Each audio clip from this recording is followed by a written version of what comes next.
Ayaw nyo hong tumigil ang kaguluhan sa Pilipinas? Hindi kayo sang-ayon sa pagtigil ng armadong pakikibaka ng mga komunista at ng NPA sa Pilipinas? Ang gusto nyo ay magtuloy po ito? Madam Speaker, naniniwala po ang kinatawang ito sa kapayapaan base sa katarungan. At naniniwala din po ang kinatawang ito na hindi magagawa ng militarisasyon ang kapayapaan sa ating bayan. Nagsasalita kayo, sinasabi niyo ang militarisasyon.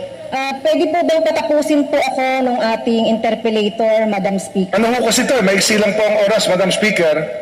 Mahalaga marahil ay maibato ko lang ang mga tanong, oo o hindi, para naman magtuloy-tuloy ang aming usapan. Kasi kung hahabain natin, ay hindi ho tayo matatapos. Ang posisyon ng kinatawang ito kaugnay ng armed conflict. Kaya po sinasabi natin na hindi po dapat gamitin ang mga burokrasya sa militarisasyon kasi itong Department of Education. Ano ang dapat gawin ng gobyerno para tumigil itong armed conflict natin? Ng kinatawang ito, of course po, gusto po nating maging peaceful, tahimik ang ating bansa. Para nga ho titigil? Ano ho ang paraan para itigil na po itong local communist armed conflict? Magandang araw, Madam Speaker at sa mga kapwa ko kinatawan. Gusto ko pong iparating ang isa na namang demonizing at terrorizing tactic ng National Task Force to End Local Communist Armed Conflict o yung NTF-ELCAC. Pasapakat pa ang mismong Department of Education na dapat sana ay para sa mga guro, estudyante at nagsusulong ng dekalidad na edukasyon sa gitna ng pandemya. Ngunit, Madam Speaker, kabaliktaran po ang nangyayari. Sa halip na paghandaan ang ligtas, epektibo, abot kamay at dekalidad na edukasyon at pagbubukas ng paaralan o face-to-face classes, ang kanilang pinagkakaabalahan ay ang walang batayan, walang katuturan at mapanganib na red tagging ng NTF-ELCAC. So ito pong tinatawag nating whole of the nation approach, Madam Speaker, ay sa esensya ay militarisasyon, militarization of the bureaucracy. Na dapat ang ating mga departamento ay civilian. Pero hindi po ito nangyayari dahil po dito sa whole of the nation approach, pati ang Department of Education ay militarized. Ang mga legal na organisasyon tulad ng Alliance of Concerned Teachers at ang iba pang mga legal, accredited at registered unions na kabilang din ang ACT ay binabansaga ng NTF-ELCAC na legal fronts o communist terrorist groups kahit pa wala naman itong maipakitang relevant or concrete evidence. Sa kasalukuyan po ay naglabas ng memorandum ang DepEd mula po sa Office of the Undersecretary of Administration, USEC, Elaine Pasqua, meron pong Memo 0021-015, dated February 2, 2021. In structuring all units to immediately submit the names of 9 representatives to the ELCAC per DepEd region and division, and directing the concerned personnel to attend the regional meeting of ELCAC task forces scheduled from January 19 to February 16, 2021. Last week nga po ay nagsimula na ang pagpapakalat ng maling impormasyon, kasinungalingan, red tagging at pananakot sa division ng Pasig City. Nagkaroon ito ng online meeting kasamang iba't ibang Parent-Teachers Association at Faculty Club Associations kung saan to Safe Schools Declaration pinagkukuha nila ang mga lumad students sa aralan at isama sa counter-insurgency program ng gobyerno. Malaki po ang magiging liability at accountability ng DepEd pati na ang NTF-ELCAC kung patuloy po silang susuway sa nasabing declaration. At sa nabanggit ng ating Secretary ng Department of Education, tingin ko po ito po ay isang kaipokritohan. Dahil po sa red tagging at militarisasyon, maraming lumad schools ang napilitang umalis sa kanilang komunidad at nagtayo ng backwit schools sa iba't ibang mga lugar upang may pagpatuloy pa rin ang kanilang edukasyon.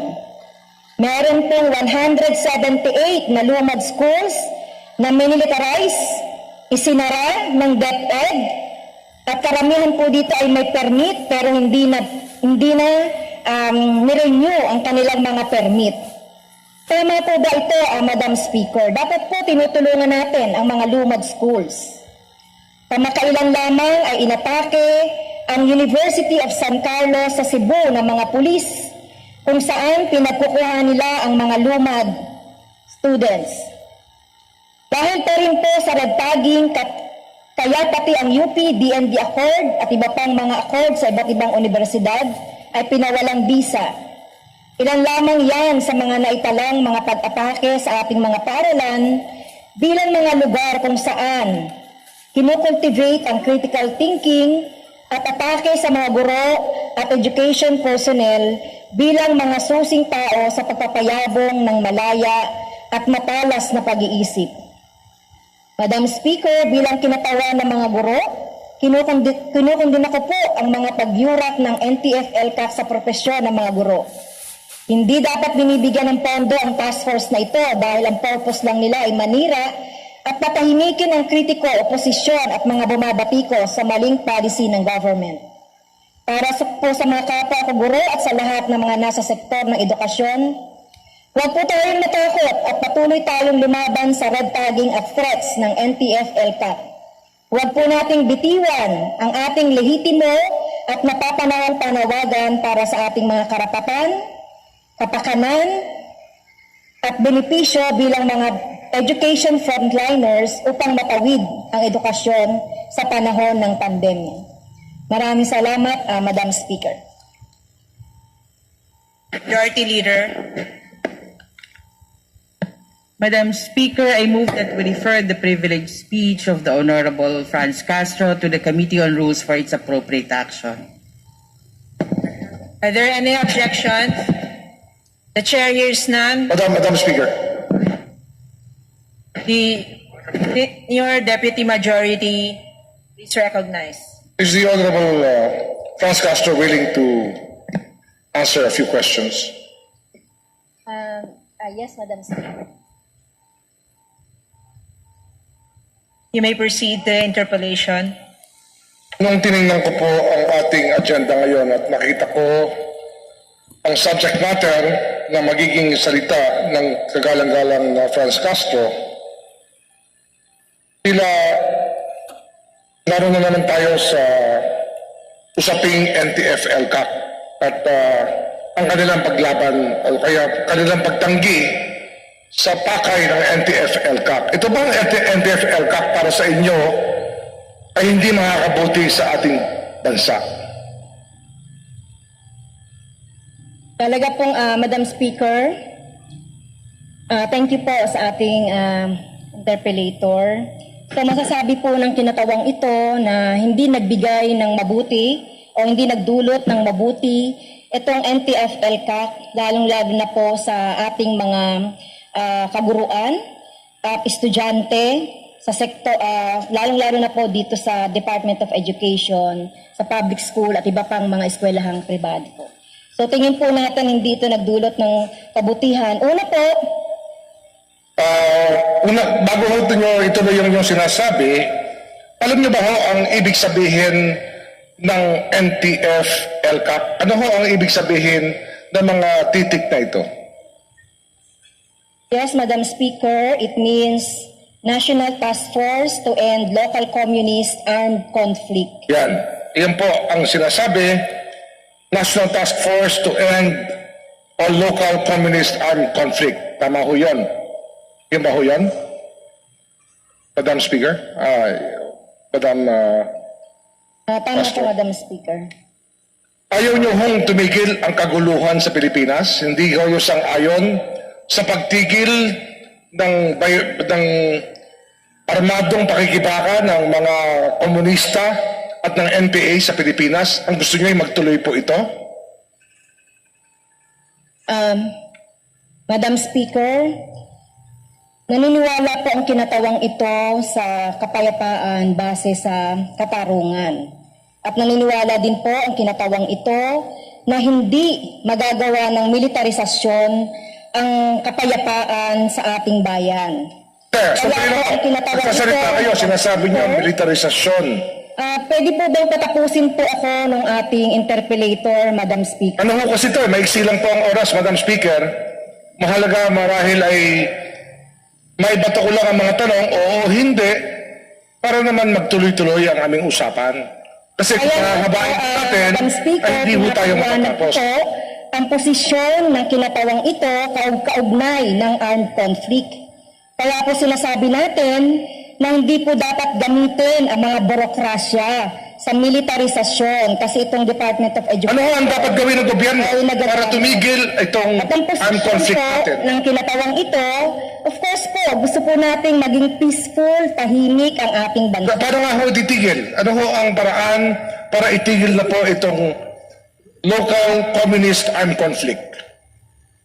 Okay? So, ilan po sa minumungkahi ng kinatawang ito, Madam Speaker, para magkaroon po ng kapayapaan, tunay na kapayapaan sa ating bayan, ay ako po at kasama na po ang Makabayan Black ay patuloy na nagigiit na dahil ito pong conflict ng gobyerno ng Pilipinas at itong sinasabi nating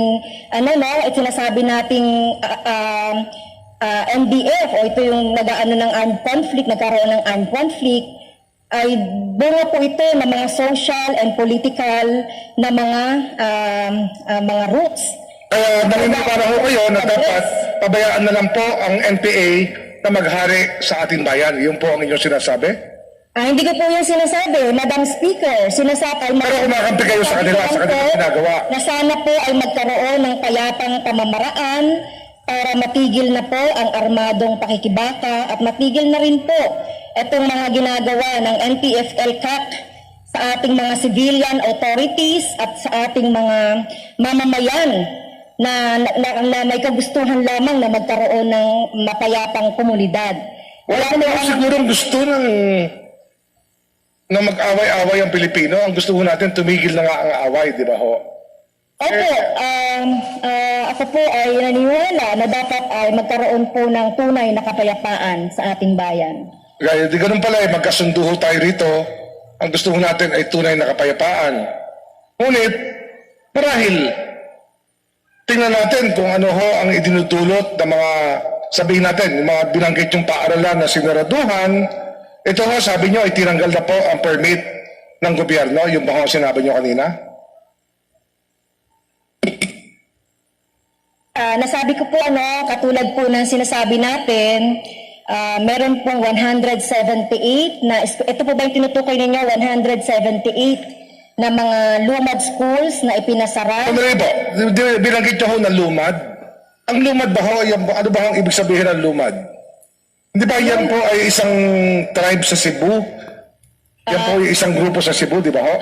Ang lumad po ay sa termino ng Cebuano. Ito po yung mga indigenous people po. Pero may grupo ho ng lumad na ang talagang pangalan lumad. Tama ho ako? Yes, ito po yung sa termino ng Cebuano. Okay, pero sa Cebu ho, merong grupo, may isang tribo na lumad talaga ang pangalan. Tama ho yan. Hindi po. Ang lumad po ay binubuo yan ng iba't ibang mga tribo po. Merong Tamanobo, meron pong iba pang mga tribo. Pero ang tawag po sa kanilang mga makakatutubo na nasa southern Mindanao ay lumad. Okay. Kung gusto nyo gamitin yan, sige ho, gamitin natin. Kasi ang alam ko ho, ang lumad ay isang tribo o isang katutubong grupo sa Cebu. Ngunit ginamit na po ng National Democratic Front na termino ang lumad upang pangalanan ang lahat po ng katutubong grupo sa Pilipinas. Madam Speaker, gusto ko lang pong i-correct ang ating Senior Deputy Majority Leader. Katulad po ng nasabi ko kanina, ang salitang lumad po ay general terms na tawag po dito ay yung mga katutubo po na nanggaling po sa Mindanao o sa Southern Philippines. So binubuo po ito ng iba-ibang mga tribo po. Kaya yung binabanggit nyo kanina, Madam Speaker, yung mga lumad na nanggaling po sa Cebu, sila po ay nanggaling po talaga sa Mindanao. Yung mga katutubo ho sa Luzon, ano ho ang tawag natin? May mga katutubo po tayong iba-iba po, yung mga katutubo natin sa Luzon. Halimbawa po sa northern part, Sa Cordillera, ano ho ang tawag natin sa mga katutubo meron sa po tayo doong mga Igorot, meron po tayong mga Ibanag. paano ho ang mga Tibuli sa Mindanao? Yan po ay lumad pa rin ang tawag nyo. Opo. Hindi ba nawawala ang kanilang identity pag tinawag nyo silang lumad? Di ba ho, dapat tawagin natin sila sa pangalan ng kanilang tribo at hindi po ilagay sa isang pangalan lang? Kaya nga po, ang lumad po ay general term po ng mga indigenous people po sa Southern. Ngayon, yung Tigoli, isa rin pong tribong. Di ba ho, mas makakayaman ho at mas magandang pakinggan na kilalanin natin ang bawat grupo sa kanyang pangalan at hindi lang sila bigyan ng isang bansag? Tama din po kayo. Alam ko po, may iba't ibang mga pangalan yung mga lumad. Kung babanggitin po natin yan ngayon, una-una, hindi ko rin po lahat yan. So, basta ang alam ko lang po sa definition mula sa Nazi, tinanong nyo po kasi, definition ng lumad. So, ito po yung general term ng mga katutubo po sa Southern Philippines. Ngayon, ang inyong inyong nirereklamo po sa kapulungan ito, yung memorandum order po na binigay ng DepEd, no? Na magbigay ng siyam na representative ang bawat division ng DepEd para po sumama sa LCAC, sa NTF-LCAC. Yun po yung nirereklamo. So, ito po yung binabanggit ng ating mga guro na nirereklamo po, hindi po ng ng kinatawang ito, na-articulate lang po natin yung sinasabi ng ating mga guro, mga supervisor, mga principal, mga unions, at syempre po bilang kinatawan, kailangan ko po itong banggitin.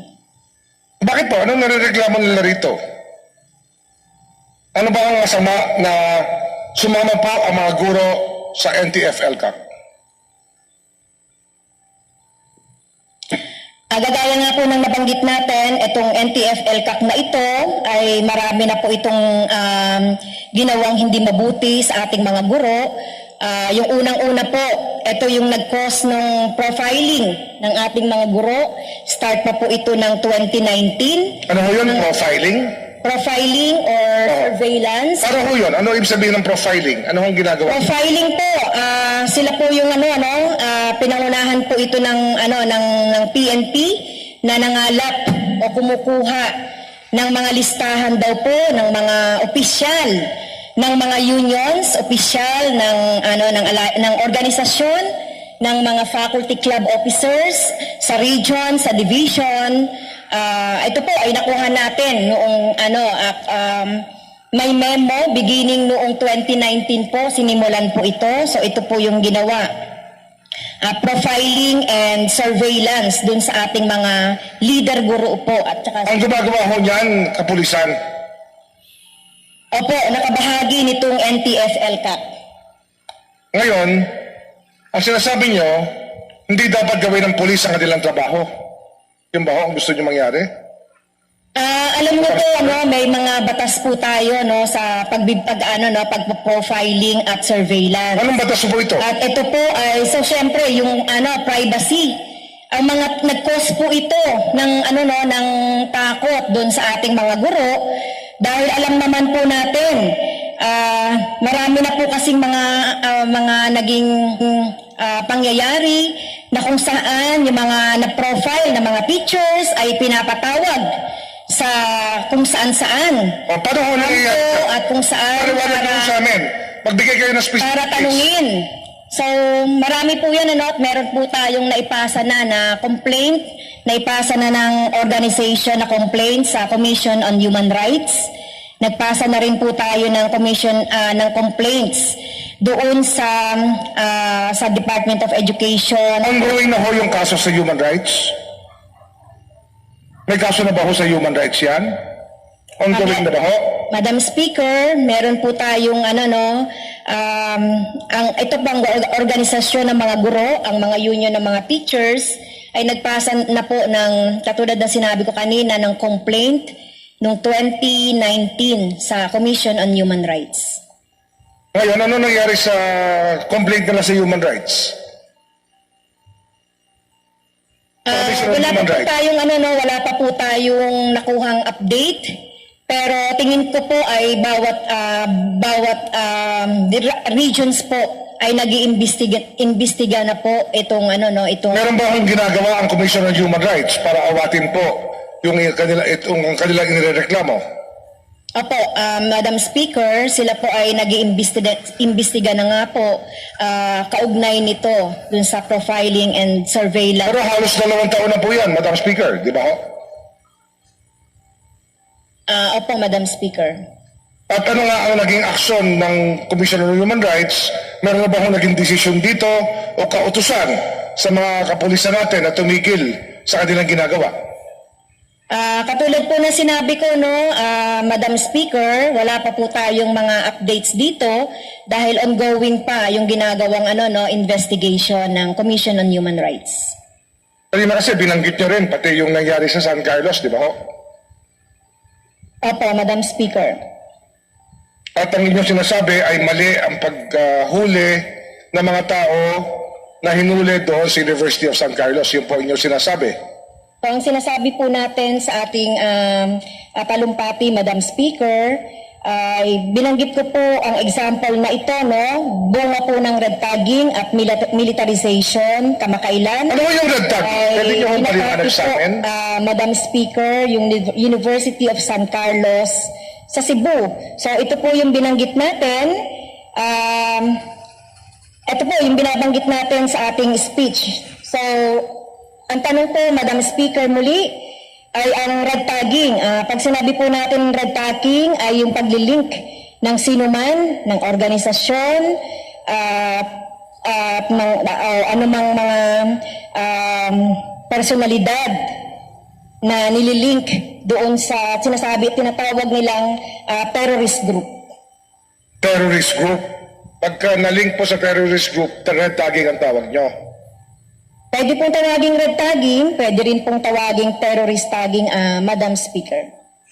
At sa tingin nyo ho, hindi ho dapat ginagawa ng polis sa kanilang trabaho na tingnan ang mga maaring mga pinsala sa lipunan upang maawat ito. Hindi nyo ho, tingin nyo ho, mali ho yun. Sinasabi ko lang po, Madam Speaker, meron po tayong mga mga batas, meron po tayong mga rules of engagement, meron po tayong tinatawag na kung meron pong yung mga armed conflict o yung yun nga po, yung rules of engagement ay dapat po dumaan ito sa tamang proseso.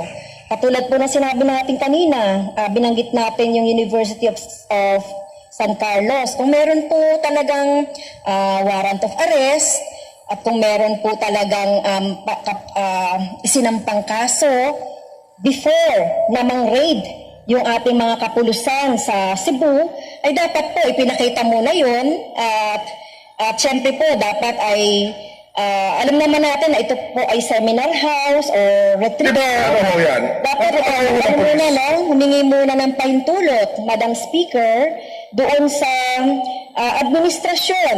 Anyway po, at ito pong mga taong ito, ang mga lumad at ang mga guro na po, hindi naman ito mga bayolente na